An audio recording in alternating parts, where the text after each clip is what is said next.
नमस्कार, स्वागत है आपका हमारे इस बेहद खास शो में। मैं हूं आपके साथ प्रशांत पांडे। जी हां, सोने का दौर चलेगा, और ये सवाल इसलिए क्योंकि पूरी दुनिया बहुत सारे अनिश्चितता के दौर से गुजर रही है। एक कॉन्फ्लिक्ट खत्म नहीं होता है, एक टकराव खत्म नहीं होता है कि अगले दौर में एक नए तरह का कॉन्फ्लिक्ट, एक नए तरह का टकराव सामने आ जाता है। जाहिर है हम बात अब ताज़ा इजराइल और ईरान संघर्ष की कर रहे हैं, और उन सब के बीच हम ये हमेशा जानते हैं कि जब भी दुनिया में उथल पुथल होती है, जब भी टकराव बढ़ता है, जब भी अनिश्चितता आती है, तो सेफ हेवन के तौर पर गोल्ड का जो दायरा है वो बढ़ने लगता है। और वही हुआ है। आप देखिए, मिडिल ईस्ट में तनाव के बाद सोने में एक जो रैली है वो एक बार फिर देखने को मिला। भाव एक बार फिर 1 लाख के पार पहुंचा, और इसका इंपैक्ट साफ तौर पर हमने देखा। आप देखिए, इस ग्राफ के जरिए आप समझ पा रहे होंगे कि किस तरह से अगस्त 2024 में जो स्थिति थी सोने की, वहां से 68,000 के भाव से और अब 1 लाख के पार सोना। ये जो पूरी अपनी सफर, अपनी यात्रा की है सोने ने, उसने सोने में दिलचस्पी बढ़ा दी है। आखिर ये क्या रैली जारी रहेगी या कोई डिप आ सकता है, ये सारी चीजें आज हम शो में समझने की कोशिश करेंगे। और इसके साथ ही जो दर्शक नए हैं और जो शायद कमोडिटी और बाकी चीज़ों में अभी अभी दिलचस्पी लेना शुरू कर चुके हैं, उनके लिए हम बाकी चीज़ों को भी डिकोड करेंगे, समझने की कोशिश करेंगे। और हमारे साथ बेहद खास मेहमान आज की चर्चा में शामिल हो रहे हैं, तो हम परिचय करा दें। आज हमारे साथ इस वक्त कामाख्या ज्वेलर्स के मनोज कुमार झा साहब इस चर्चा में शामिल हो रहे हैं, और इसके साथ ही हमारे साथ AIJJF के सेक्रेटरी नितिन केडिया साहब भी हमारे साथ इस चर्चा में शामिल हो रहे हैं। आप दोनों का बहुत बहुत स्वागत। और जैसा मैंने केडिया साहब कहा कि दुनिया जब बेचैन होती है तो गोल्ड जो है वो अपना विस्तार करता है, और वो हर मौके पर प्रूफ होता है। ताज़ा स्थितियां जो हैं, जो कॉन्फ्लिक्ट है, उसमें जाहिर है एक देश भले बाहरी पड़ रहा हो, लेकिन दुनिया इसे टकराव, दुनिया इसे कॉन्फ्लिक्ट के तौर पर देखेगी। दुनिया भर के बाजारों पर असर पड़ता है, लेकिन गोल्ड अब यहां से आप किस तरह से देख रहे हैं? क्या आपको लगता है कि अगर ये टकराव खिंचता है और दुनिया में उथल पुथल इस तरह की जारी रहती है, तो आपको लगता है कि रैली जारी रहेगी या कोई डिप आ सकता है? बिल्कुल प्रशांत जी, बिल्कुल आपने एकदम ठीक कहा कि ये बाजार भी हर युद्ध में एक नया रंग दिखाता है, कभी सोने को बढ़ाता है और कभी चांदी में उम्मीद जगाता है। तो ये बिल्कुल रैली जो है वो जारी रहेगी, और मुझे लगता है कि अगले 10 से 15 दिन के अंदर जो है वो हम सोने में एक नया हाई बनते हुए देखेंगे। और ये जो 1 लाख का भाव अभी सोने ने क्रॉस किया है, ये तो बस एक शुरुआत है। तो अगर डिप मिलती है कोई भी 3360, 3380 के लेवल्स तक की, तो उस डिप्स में हमें गोल्ड को बाय करना चाहिए।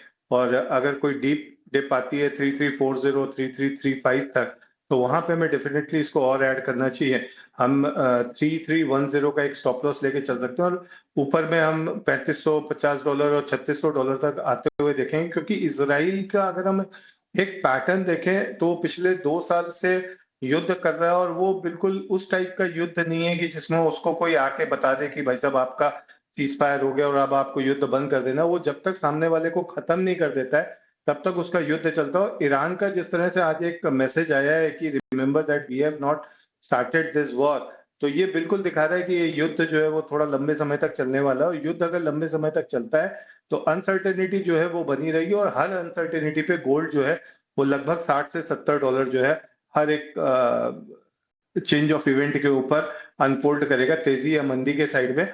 मंदी की साइड में $40 बढ़ेगा, तो ये $60 से $70 जो है वो आपके तेजी की तरफ बढ़ेगा। तो इंडियन मार्केट्स में हम शायद अगले 20 से 25 दिन में 1,03,000 और 1,03,500 तक के लेवल्स जो है वो आते हुए देख सकते हैं। प्रशांत जी, एक बार फिर से लेवल्स बताइए। 1,03,000। हाँ जी, 1,03,000 और 1,03,500 के लेवल्स तक आते हुए देख सकते हैं। ठीक है, ठीक है। मैं मनोज जी आपके पास आना चाहूंगा। केडिया साहब तो कह रहे हैं 1,03,000, 1,03,500 यहाँ तक के लेवल्स वो आने वाले वक्त में देख रहे हैं। आपकी क्या राय है? क्या आपको लग रहा है ये तेजी जारी रहेगी, या आपको लगता है कि थोड़ा करेक्शन हम देख पाएंगे आने वाले दिनों में? नमस्कार जी। देखिए, मेरा ऐसा सोच है कि अभी इस मौके पे कोई भी भाव देना, वो एक मेरे लिए क्रेडिबिलिटी लॉस की तरह है। क्योंकि जो भी बातें अभी पूरे वर्ल्ड में हो रही है, उसका प्रेडिक्शन कोई भी किसी ने भी नहीं किया था और कोई कर भी नहीं पाएगा। जैसा पहले हमारे आज इज़राइल और ईरान की बात चल रही है, 2 दिन पहले तक ट्रम्प की बात चल रही थी, उससे पहले टैरिफ वॉर की बात चल रही थी, उससे पहले डी-डॉलराइज़ेशन की बात चल रही थी। तो केवल अनिश्चितता ही अनिश्चितताएँ हैं और जिसके वजह से ये गोल्ड का भाव आपको बढ़ता हुआ नज़र आ रहा है। जबकि आज कल से और आज तक जो इतनी बड़ी न्यूज़ है इज़राइल और ईरान की, मैं इस बात को मानता हूँ, मुझे पर्सनली भी लगता है कि ये वॉर बहुत जल्द खत्म होता हुआ नज़र नहीं आ रहा है मुझे। लेकिन मार्केट ने उतना रिएक्शन नहीं दिया, जितना रिएक्शन लोग एक्सपेक्ट कर रहे थे। आज आप देखो, गोल्ड ने ऐसा नहीं कि ये इतना बड़ा न्यूज़ के बाद भी ये $3500 के आसपास चला गया। देखो, इज़राइल पिछले कुछ 2-3 सालों से बाकी सबसे से लड़ाई कर रहा है। आज इराक से किया, अब वो ये बोल रहा है कि जब तक उनके न्यूक्लियर साइट्स को न्यूट्रलाइज़ ना कर दे, तब तक वो वॉर चलता रहे। अब ये बात भी सबको मालूम है कि जो न्यूट्रलाइज़ करने का जो टेक्नीक है, जो टेक्नोलॉजी है, वो केवल यूएस के पास है। क्योंकि न्यूट्रलाइज़ जो होता है, पर्टिकुलर बंकर, केव्स होते हैं, उसके अंदर जाके वो न्यूक्लियर पावर का डेवलपमेंट होता है और यूएस ने साफ तौर से अभी कह दिया है कि मैं इस लड़ाई से दूर-दूर कहीं भी हमारा कोई संबंध नहीं है, मैं इसको कहीं सपोर्ट नहीं करने वाला। और 2 दिन पहले अगर आपने सुना होगा, तो उन्होंने मिडिल ईस्ट की कंट्रियों से अपने जो डिप्लोमैट्स हैं, उनके ऑफिशियल्स के जितने भी रिश्तेदार हैं, उनके फर्स्ट फैमिली हैं, उन सबको वापस यूएस बुलाने की सलाह दे दी थी। नो डाउट ये थोड़ा लड़ाई लंबा चलेगा, लेकिन मुझे लगता है कि मार्केट ने बहुत जल्द इसको डिस्काउंट कर दिया है। तो नो आपको नए पीक्स, जैसा कि हमारे दूसरे पैनलिस्ट ने कहा कि आपको नए पीक्स देखने को मिल सकता है। मैं भी इस बात को मानता हूं कि आपको गोल्ड में नए हाइज देखने को मिल सकते हैं, क्योंकि रोज नई-नई बातें आ रही हैं और इस वॉर में अभी और भी चीजें देखने को बाकी है। लेकिन मुझे ऐसा नहीं लगता कि यहां से कोई बहुत बड़ी तेजी है इस न्यूज़ के ऊपर। अब और कोई नया न्यूज़ आ जाए तो वो अलग बात है। ठीक है सर। दूसरी बात आती है जी। कि इसमें दूसरी कंट्रीज का भी इन्वॉल्वमेंट नहीं होना चाहिए। जैसा कि रशिया के वॉर में ईरान ने बहुत हेल्प किया था रशिया को, चाइना ने हेल्प किया था। तो वो सब कंट्रीज ना आ जाएं, ये सब आशंकाएं हैं। इसका इम्पैक्ट ऑयल पे बहुत ज्यादा पड़ेगा। ऑयल पे पड़ेगा और जब ऑयल के दाम बढ़ेंगे और इस तरह की जब वॉर होती है ना, तो एक चीज सोने के लिए निगेटिव क्या है मैं बताता हूं। जब इस तरह की वॉर होती है, खासकर मिडिल ईस्ट में, तो उस समय लोग यूएस डॉलर वापस खरीदना शुरू करते हैं, यूएस ट्रेजरी वापस खरीदना शुरू करते हैं। और कल से आज तक में आपने देखा होगा कि बहुत ज्यादा वॉलेटिलिटी है यूएस डॉलर इंडेक्स में।